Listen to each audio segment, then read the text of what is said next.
안녕하세요. 대한민국 공무원 국어의 탑박지입니다. 자, 여러분 서경별국 들어갑니다. 차 페이지는 243쪽입니다. 자, 피시고요. 자, 바로 출발하겠습니다. 서경별국. 자, 실제 여러분 작품 보시면 알겠지만 다 중요합니다. 솔직히 서경별국 중요하고 사무국 중요하죠. 이런 것들은 주제가 참 중요합니다. 상저가 이런 거 중요합니다. 동동 뭐냐 오늘 하는 것은 다 중요하군요. 여러분 꼼꼼하게 머릿속에 다 차곡차곡 다 챙겨 넣으시기 바랍니다. 알겠죠? 그럼 하겠습니다. 서경별국. 자, 이때 서경이 어디냐면 이건 평양입니다. 평양. 그러니까 오늘날로 바꾸면 평양입니다. 평양. 평양. 이게 서경입니다. 그렇지 않습니까? 자, 하겠습니다. 서경이 서울이지만 이겁니다. 선생님, 고려 가면은 삼은보라고 있지 않습니까? 그랬죠?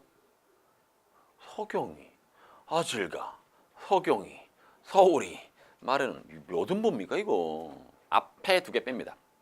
그래서 3부입니다. 무슨 말인지 알겠죠? 그러니까 실제 여러분들 요거 음보를 따질 때는요. 요 친구를 빼고 서경이 서울이 마련을 해서 3부입니다. 그렇습니까? 자, 이렇게 다시 알아두시고요. 자, 다시 합니다. 서경이 서울이지만 위에 들어오신 건 후령부니까 빼고요. 자, 닦은다는 것은 새로 만든 또는 새로 닦은 이런 뜻입니다. 새로 만든 또는 새로 닦은 이런 뜻입니다. 소성경이라는 것은요 작은 서울입니다. 다시 한번 새로 만든 소성경은 작은 서울.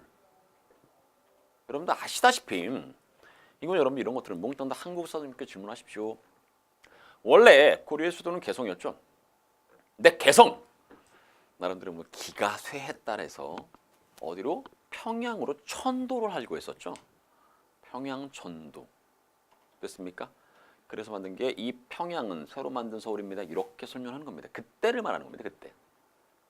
됐죠? 자, 나머지는 몽땅 누구에게? 한국사 남궁철주 선생님께 꼭 질문하시기 바랍니다. 알겠죠? 평양천도 누가 추진했는지 어떻게 실패했는지 이런 것들을 다 질문하셨으면 좋겠습니다. 알겠습니까? 좋습니다. 그 다음으로 합니다. 자, 새로 만든 작은 서울을 고외말은 사랑하지만 이런 뜻입니다. 됐고요. 이별하기보단입니다. 여위문으로 있는 것은 이별하기보단. 이별하기보단 질삼배는 중요합니다. 해석 설명드리겠습니다. 길쌈하던 배라는 뜻입니다. 다시 한번 뭐라고요? 길쌈하던 배 라는 뜻이고 요때 이 질삼배를요 다른 말로 바꾼다면요 생계수단으로 바꿀 수도 있습니다. 생계수단으로 바꿀 수 있고요. 하나 더 설명한다면요 화자가 남성 여성 빙고 여성입니다. 됐습니까? 그러니까 당연히 화자는 여성입니다. 이렇게 정리하시면 될 듯합니다. 괜찮습니까? 넘어갑니다. 자, 길쌈하던 배를 버리고서 즉 나의 모든 것을 버리고서 생계수단 버리고서 결국 누구를? 님을 쫓아가겠습니다. 이겁니다. 자, 들어갑니다. 사랑만 해주신다면 울면서라도 따르겠습니다. 화자의 태도 적극적. 화자의 태도 뭐라고요? 정말 적극적이죠. 적극적.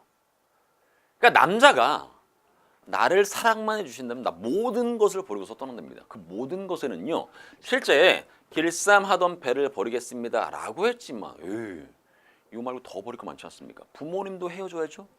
형제자매 헤어져야죠. 친구 헤어져야죠. 고향 헤어져야죠. 다 헤어져야 됩니다. 그럼 모든 것을 버리고서 당신이 나만 사랑해준다면 내가 따르겠다 라고 이야기를 하는 겁니다. 괜찮습니까? 그러니 당연히 성격 뭐다? 태도는 적극적인 성격입니다. 잡을 수 있습니다. 괜찮습니까? 대답! 네, 좋습니다. 여기까지 첫 번째. 결국 이별을 거부하고 있죠. 이별을 거부하는 연모의 정입니다. 라고. 그러니까 끝까지 쫓아간다니까. 사랑만 해준다면 끝까지 당신을 따르겠습니다. 이거니까 됐습니까? 넘어갑니다. 그 다음. 구슬이 바위에 떨어진들. 끈이야 끊어지겠습니까? 이런 것들. 서리법이죠. 다시 한번요. 구슬이 바위에 떨어진들. 끈. 이건 님과 나의 인연입니다. 나와 님의 인연. 나와 님의 인연을 나타내는 것이 바로 긴 끈입니다. 끈이야 끊어지겠습니까? 끊어지지 않는다는 얘기죠. 점은하는 천입니다. 점은이 천이지 않습니까? 천년을 왜 오곰 따로따로입니다.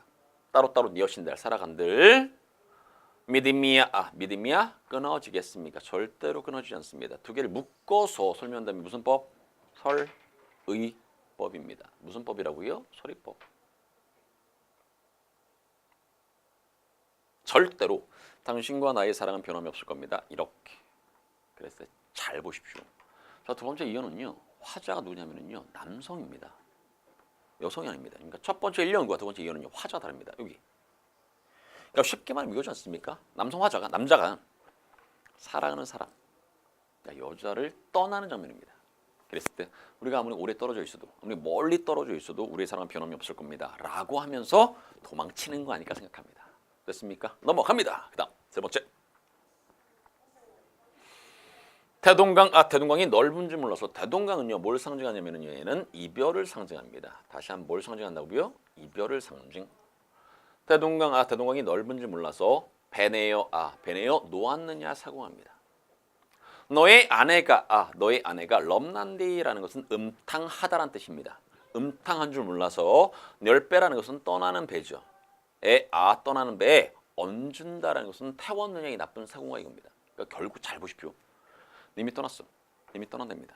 그래서 님이 떠나는데 실제로 화자 입장에서는요 떠나는 님을 원망하고 싶은 겁니다. 근데 그 원망을 누구에게로?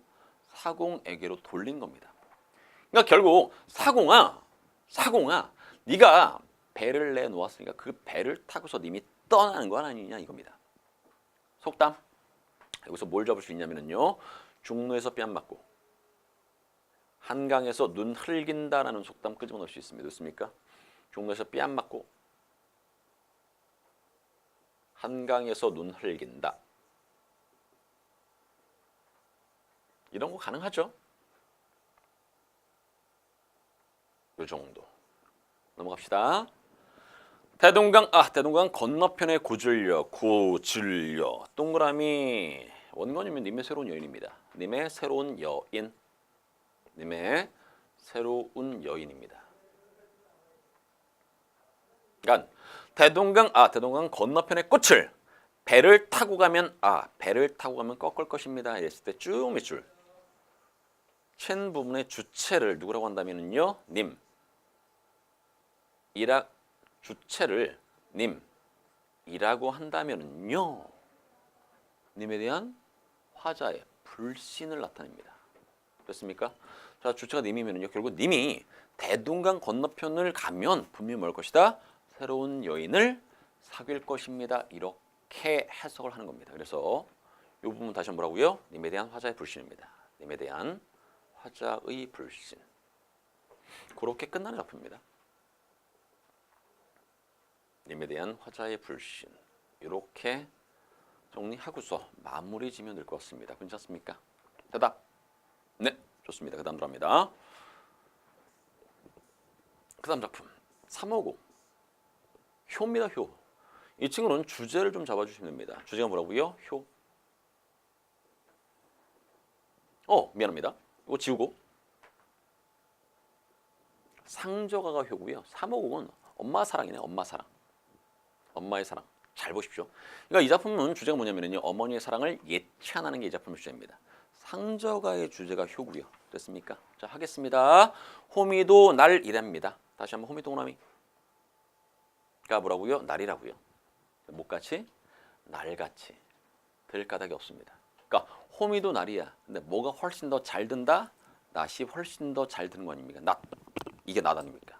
그랬을 때, 자, 이때 이 호미가 의미하는 것이 뭐냐면요. 아버지의 사랑입니다. 아버지의 사랑. 이고 낫은요. 어머니의 사랑입니다. 계속 넘어갑니다. 아버지도 어버이이시지요?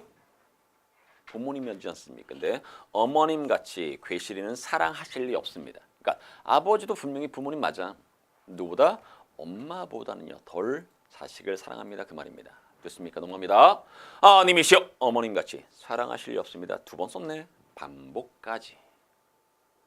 그러니까 결국 이 작품은요. 어머니의 사랑이 짱이십니다. 이겁니다. 어머니의 사랑을 예찬하고 있습니다. 괜찮습니까? 그렇게 정리하시면 끝. 하나만 물어보겠습니다. 자, 이 작품을요. 누가 했을까? 이 작품의 화자는 누굴까요? 귀족이 아닙니다. 왜? 아버지와 어머니의 사랑을 뭐해? 호미와 낫에 비유했지 않습니까? 호미와 낫은 누가 썼을까? 농부님들이 썼겠죠. 그러니까 당연히 분명히 이거는 화자가 백성입니다. 이런 것들을 충분히 정리할 수 있습니다. 됐습니까? 아무튼 주제는 뭐라고요? 어머니의 사랑 예찬. 넘어가겠습니다. 상조가 주제가 효 합니다. 홍덕콩 방 하나지요. 거친 밥이나지요. 아버님 어머니께 바치고 남으면 내가 먹겠습니다. 효. 그러니까 이 작품 나오면 그대로 뭐야? 효야 효. 해석 가능하시죠? 솔직히 그것만 기억하셔도 상관이 없을 것 같습니다. 자, 그러면 넘어가겠습니다. 동동이네. 동동은 작품이 굉장히 길죠? 총 13개의 연으로 되어 있습니다. 실제 동동은요, 형식상의 특징이 중요합니다. 무슨 형식? 원령체 형식이라고 합니다. 실제 여러분들 알고 있는 작품 중에서 원령체 형식 하나 더 있습니다. 뭐 농가, 원령가가 있죠. 이것도 마찬가지로 원령체 형식입니다. 근데 왜 총 12개의 연이 아니라 13개의 연이냐면요. 서사가 하나 붙었습니다. 그래서 총 13개의 연이 되는 겁니다. 자, 하겠습니다. 덕은 뒤에 받치고 복은 앞에 받치고 덕은 곤비가 뒤입니다. 곤배. 복은 림배라는 것은 앞입니다. 덕은 뒤에 받치고 복은 앞에 받치고 덕과 복이라고 하는 것을 낮아라, 들이다 또는 진상하다의 뜻이 있습니다. 들이러 오십시오 이겁니다. 그러니까 결국 뭘 기원하고 있습니까? 덕과 복을 기원하고 있습니다. 님을 향해서 덕과 복을 빔 이겁니다. 뭐 어렵진 않죠? 넘어갑니다. 지금부터 본격적으로 이제 정월이죠. 지금부터가 이제 정월부터 시작해서 제일 마지막 12월까지 들어가 있습니다. 그러니까 간단하게 말씀드리겠습니다. 그렇게 어렵지 않으니까. 자, 정월의 날인물입니다. 날인물이라는 것은 시냇물이죠. 시냇물. 세모 돌리겠습니다. 정월의 시냇물은 어저 녹저 하는 데라는 것은 서서히 녹아간다고요. 정월이 됐으니까, 봄 됐으니까 겨울에는요 꽝꽝 얼었던 시냇물이니까 서서히 풀리면서 녹아가는 겁니다. 그런 모습. 그 다음 누리라는 것은 세상이죠. 세상 가운데 난 몸이, 이때 몸은 화자죠. 하울로 니얼쇼라는 것은 홀로 살아갑니다 이겁니다. 그럼 잘 보십시오. 봄이 됐어. 시냇물은 변하죠. 서서히 녹아가고 있습니다. 근데 나는 여전히 혼자 지내고 있습니다. 이거 아닙니까? 됐습니까? 그랬을 때 시냇물을 시냇물이라고 하지 말고 뭐라고 하자? 자연. 몸을 몸이라고 하지 말고 뭐라고 하자? 인간. 그럼 이게 자연과 인간의 대비입니다. 대비는 강조, 뭐를 강조하고 있습니까? 외로움 강조. 됐죠? 표현법 중요합니다. 자연과 인간을 대비시키고 있다는 거 알아두시기 바라고요. 2월 들어갑니다. 2월 보름에 높이 켠 등불 답대입니다. 등불 몇 줄? 1번. 님을 원관용으로 보이는 첫 번째입니다. 등불이 그렇습니다. 왜 하필이면 님을 등불에 비유했을까? 예전에 여러분들 분명히 말씀드렸었는데 뭐 달에 비유한 거 있죠. 찬 기파란가 기억나십니까? 님의 인품을 나타내는 건 정확히 4개의 단어가 있는데 그중에 첫 번째가 뭐였습니까? 달이었죠. 그러니까 등불과 달은 똑같습니다. 등불도 항상 이렇게 천정에 이렇게 박혀 있죠. 그리고 우리가 이렇게 높이 물어봐야 되고요. 밝습니다. 그래서 굳이 님을 등불에 비유하지 않았을까 생각합니다. 됐고요. 만인을 비추실 모습 이시도다 이겁니다. 그렇구나. 님은 대단한 존재야. 만 백성의 어려움을 환하게 비춰줄 수 있는 그런 대단한 분이십니다. 이겁니다. 그렇게 정말 대단하신 님 이겁니다. 됐죠? 넘어갑니다. 자, 3월 들어갑니다. 3월이 되면서 개한, 핀, 만춘의 다래꼬지. 다래꼬지 몇 줄? 2번입니다. 이 친구도 마찬가지로 님을 원관으로 갖고 있는 두 번째입니다. 그러니까 이 동동이라는 작품은요. 님을 원관으로 갖고 있는 게 정확히 몇 개? 2개 있습니다. 첫 번째 뭐? 등불. 두 번째 뭐? 달래꼬지입니다. 됐습니까? 자, 이 달래꼬지는요. 님의 빼어난 모습을 나타내죠. 남이 부러워할 모습을 지니고 태어나셨다. 누가? 님이. 그러니까 결국 두 번째 이유는 세 번째 습니까? 자, 이 내용과 이 내용은요. 내용이 비슷합니다. 결국 님은 짱이십니다. 이겁니다. 할 수 있죠? 자, 넘어가겠습니다. 자, 그 다음 4월입니다. 4월을 안이 입고 오셨네. 꽃꼬리새. 꽃꼬리새 이것도 참 문제 잘 나오는데 세모 돌리겠습니다.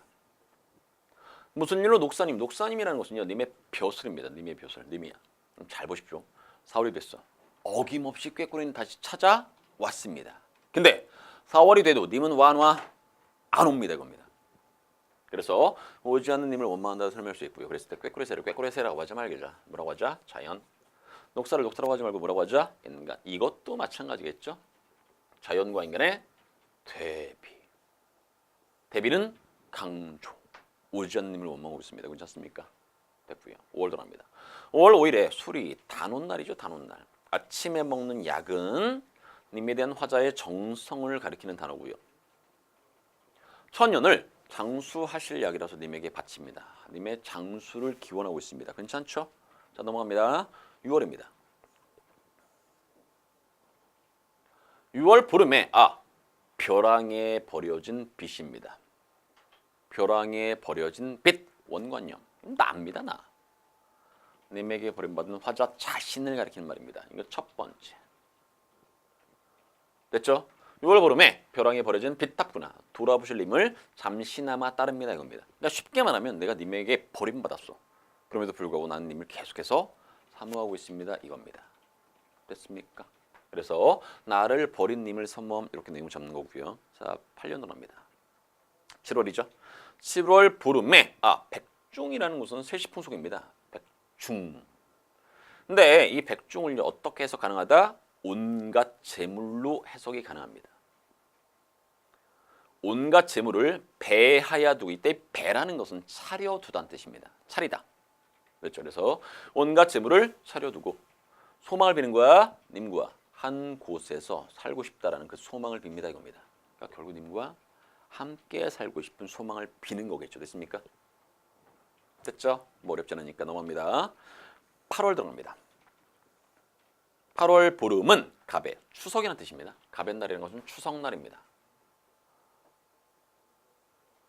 님을 모시고 살아야지만이 오늘이 진정한 추석입니다, 이겁니다. 그러니까 추석날은요 굉장히 기쁘죠. 근데 님과 함께 있어야지만 기쁜 거지, 그 님과 함께 있지 않으면 추석이 아닙니다, 이겁니다. 즐겁지 않습니다, 이겁니다. 됐죠? 아무튼 님과 따로 지내는 슬픔. 넘어갑니다.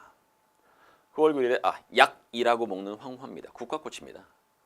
꽃이 방 안에 피니, 세셔라는 것은 초가거든요. 초가가 고요합니다, 이겁니다. 그러니까 결국 님이 없어서 슬프고 외롭습니다, 이 말입니다, 이게. 됐죠? 님과 함께 있지 못해서 슬퍼요, 이겁니다. 됐고요. 10월 들어갑니다. 10월에 점이연 바랏 밑줄 2번입니다. 잘게썬 보리수나무. 점이연이라는 것은 잘게썬입니다. 바랏이라는 것은 보리수나무고요. 원건용. 나입니다, 나. 그러니까 여러분들 이 동동이라는 작품은요, 님을 원관으로 갖고 있는 게 2개가 박혀 있고요. 나를 원관으로 갖고 있는 것은 정확히 3개가 박혀 있습니다. 그럼 기본적으로 알아두셔야 됩니다. 됐습니까? 그랬을 때 두 번째가 바로 바랏이라고요. 꺾어 버리신 후에 지니실 한 분이 없다고요. 그러니까 님에게 버림받은 다음에 나를 사랑해주는 님이 없습니다, 이 말입니다.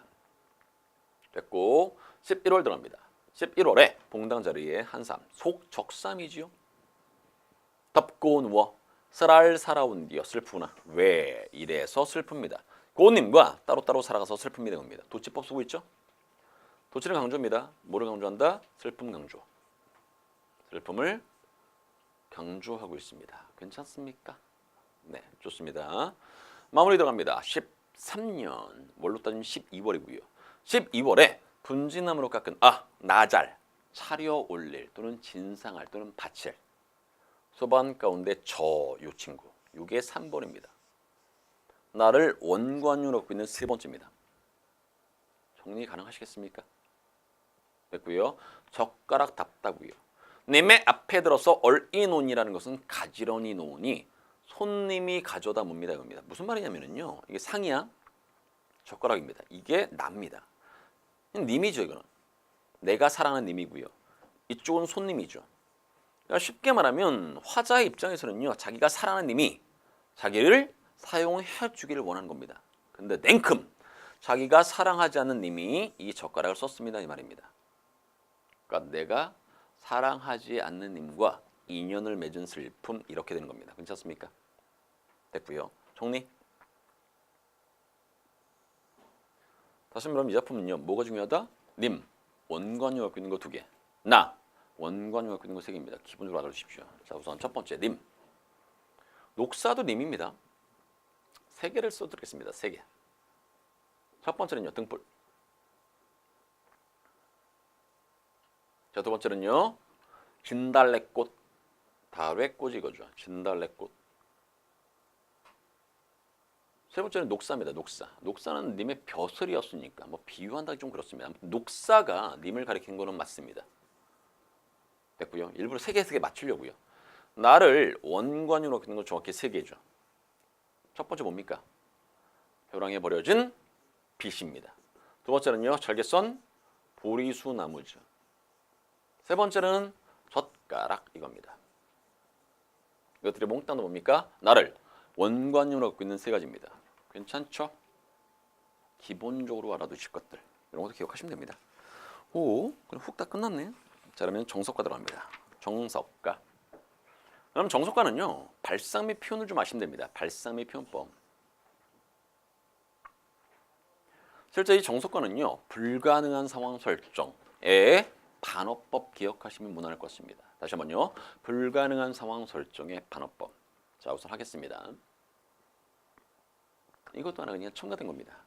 태평성대 기운입니다. 하겠습니다. 징이여 도리여 지금 계십니다. 징이여 도리여 지금 계십니다. 태평성대에 논일고 싶습니다. 이렇게 보십시오. 자, 분명히 고려가요는요. 고려시대 때 민중의 노래입니다. 태평성대 기원? 좀 거리가 있죠. 근데 이 고려가요가 어느 때? 조선시대 때 궁중에서 연주가 됐다는 얘기입니다. 그랬을 때 아마 조선시대 때 궁중에서 연주되면서 삽입된 내용이 아닐까라고 조심스럽게 추측할 수 있습니다. 괜찮습니까? 그 정도. 자, 지금부터 본격적입니다. 이어 들어갑니다. 자, 그럼 필기를 어떻게 하냐면 이렇게 하십시오. 삭삭이부터 이렇게 가로 여시고요. 어디까지? 여기까지 가로 닫으신 다음에 제일 마지막 줄 밑줄. 어떻게 하는지 아시겠죠? 이 친구도 마찬가지입니다. 옥부터 가로 여시고요. 됐습니까? 자, 그 다음 페이지에 피거시어까지, 피거시아까지 가로 닫으십시오. 여기까지 가로 닫고 그 다음에 제일 마지막 줄 밑줄. 하실 수 있겠죠? 똑같이? 자, 이것도 마찬가지입니다. 무쇠로 가로 여시고 허러시아까지 가로 닫으시고 제일 마지막 줄 밑줄. 됐고, 자, 오연도 마찬가지입니다. 무쇠로부터 큰 땀 이렇게 가로 여시고요. 여기까지 가로 닫으신 다음에 제일 마지막 줄 밑줄. 그리고 마지막 6년입니다. 자, 6년은요. 처음부터 끝까지 싹 다 가로 열고 닫고 하시면 됩니다. 됐습니까? 정리 들어갑니다. 저는 괄호 열고 닫고 했죠. 그게 바로 불가능한 상황 설정입니다. 밑줄은요. 반어법입니다. 그렇게 정리하시기 바랍니다. 됐습니까? 자, 다시 한번 가로 열고 닫고 이게 불가능한 상황 설정이라고요. 불가능한 상황 설정. 이고 밑줄이지 않습니까? 그게 반어법이라는 얘기입니다. 반어법. 그렇게 기억하셨으면 좋겠습니다. 됐습니까? 자, 그러면 처음부터 다시 들어갑니다.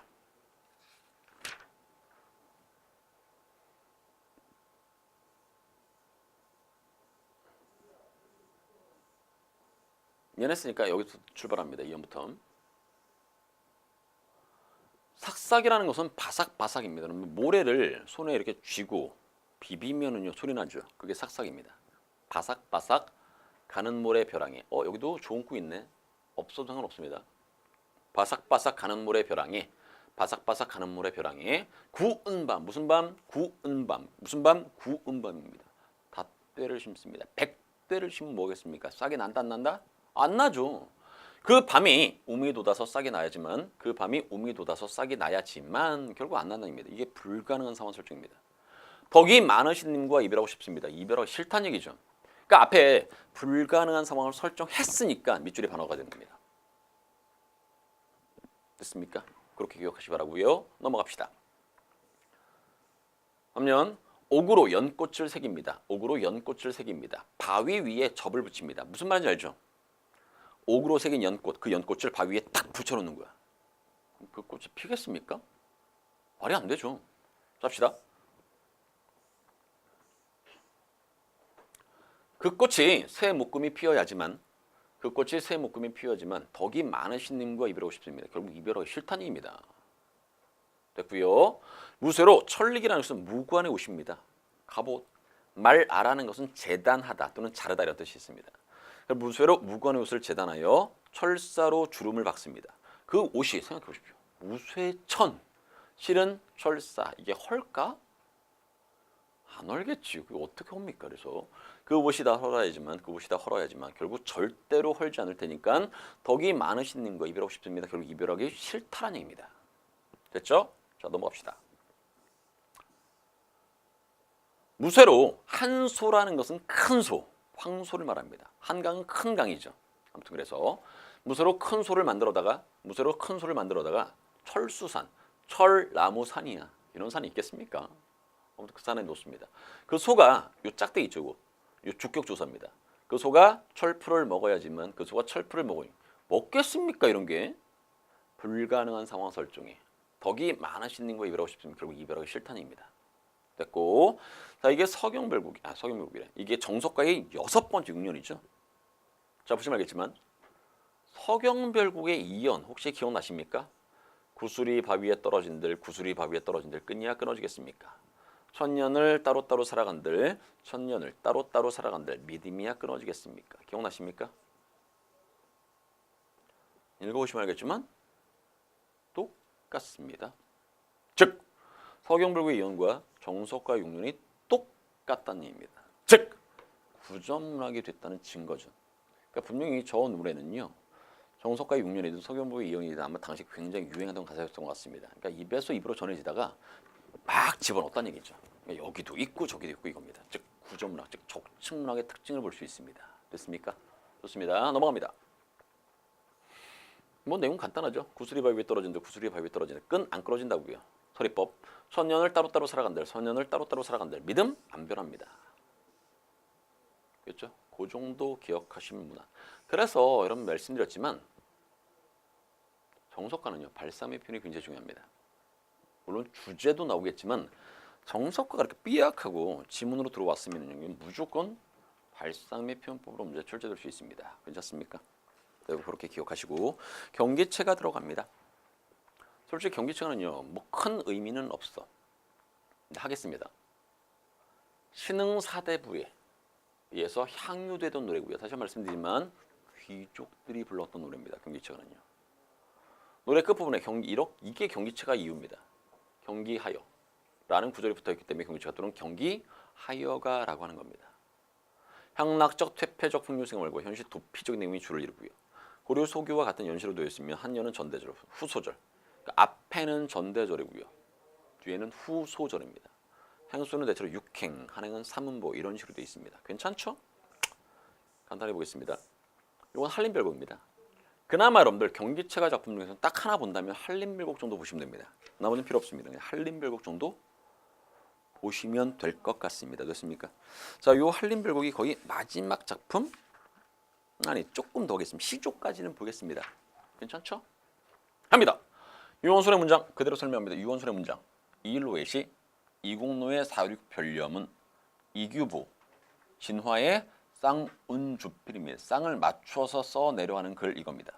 유충기의 대책문, 민광균의 경서풀이, 김양경의 시와부. 그러니까 괜찮죠? 됐습니까? 그다음 몇 줄? 외시당 경기에 어떠하니 있고입니다. 과거 시험장의 경치가 어떻습니까? 이렇게 해석합니다. 과거 시험장의 경치가 어떻습니까? 참 대단하지 않습니까? 이 구절에 담긴 화자의 심리는요. 자부심입니다. 자부심. 내용 요약은요. 이겁니다. 문인들의 명문장을 찬양하고 있습니다. 그러니까 이게 넉줄이죠. 이게 전대절. 앞에 있으니까 전이고 네 줄 많죠? 얘는 두 줄인데. 그래서 전대절이 되는 겁니다. 당연히 이 친구는 후소절이겠죠. 합시다. 옆 음악 용어입니다. 그러니까 경기체는 당시에 노래로 불렸다는 얘기겠죠. 금학사의 옥순문승입니다. 금의가 배출한 죽순처럼 실력이 쑥쑥 커가는 문화생입니다.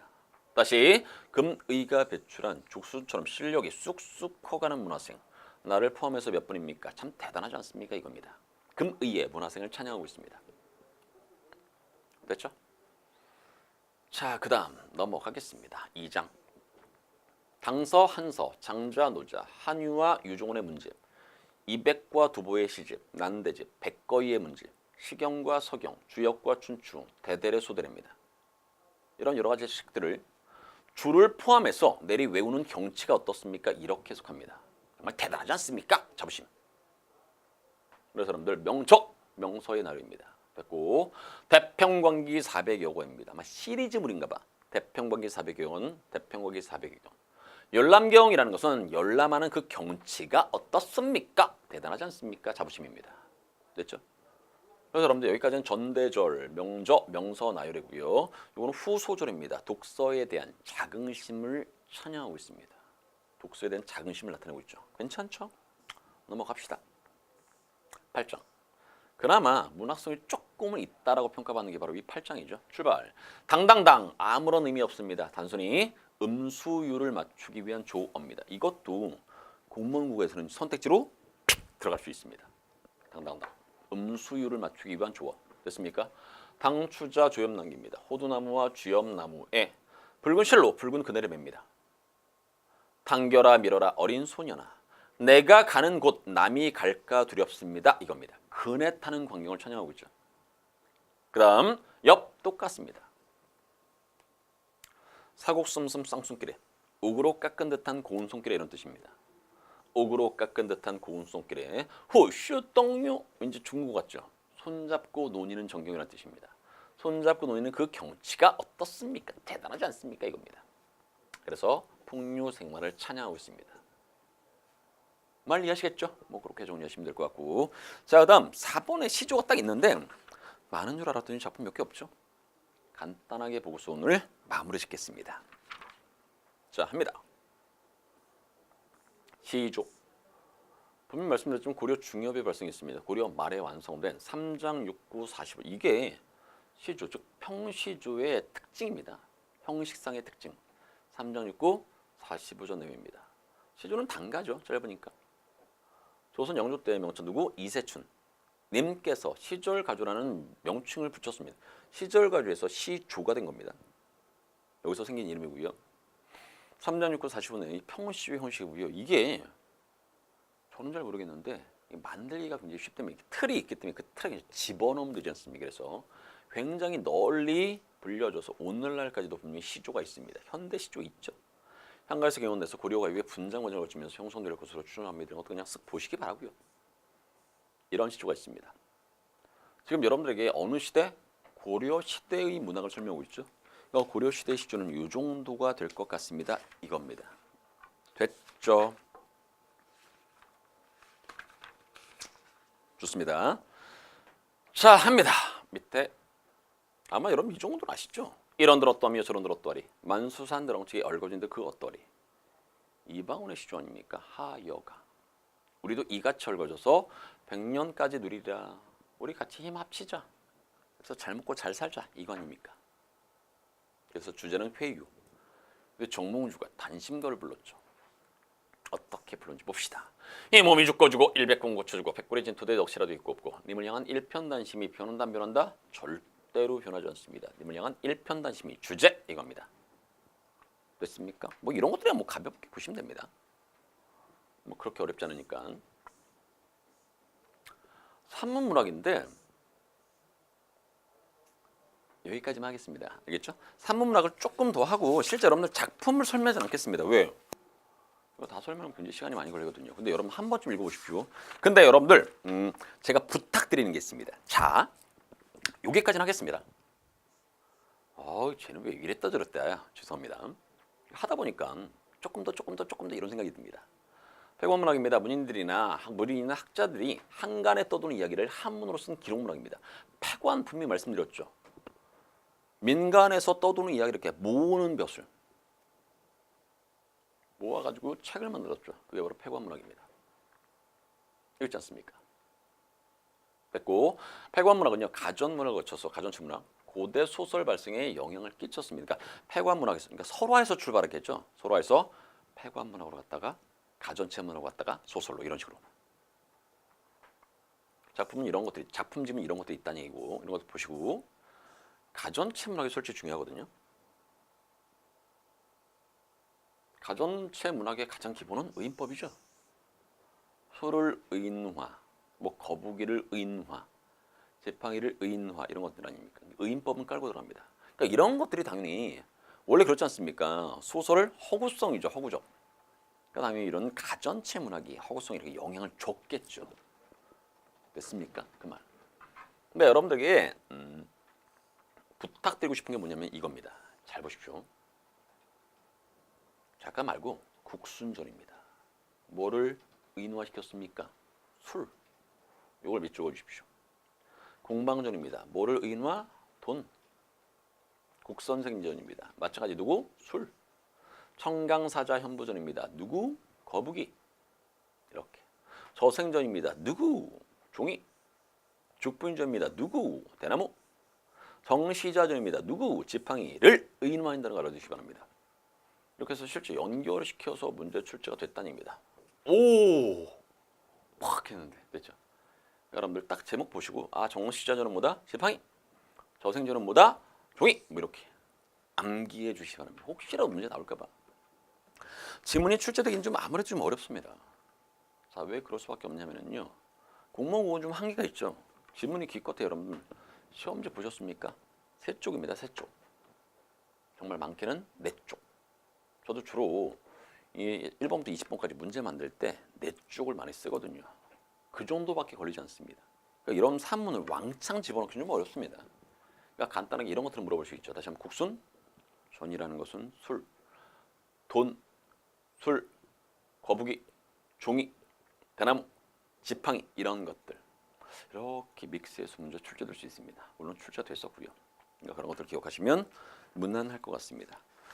자, 실제로 가전침으로 솔직히 중요한 건 맞거든요. 그러니까 쭉 한번 읽어보시기 바랍니다. 알겠죠? 자, 읽어본 다음에 너무 어려우면요 질문해 주시기 바라고요. 됐습니까? 좋습니다. 자, 오늘 정확히 그래서 266쪽까지 끝났다라고 말씀드리겠습니다. 됐죠? 자, 꼭 읽어주십시오. 그럼 여러분 다음 시간에 뭐 할 거냐면 드디어 이제 조선 전기의 문학에 들어갑니다. 여기서부터 좀 어렵습니다. 왜냐고요? 이 가사라는 친구가 삐약하고 등장을 하거든요. 가사. 아무튼 조선 전기 문학부터 시작해서 다음 시간에 강의를 하도록 하겠습니다. 괜찮죠? 대답? 네, 좋습니다. 자, 그럼 반드시 예습하십시오. 제 강의는 항상 예습한 상태에서 강의 들어오시면 훨씬 더 편할 겁니다. 됐고요. 좋습니다. 자, 오늘 여기까지 하겠습니다. 고생하셨습니다.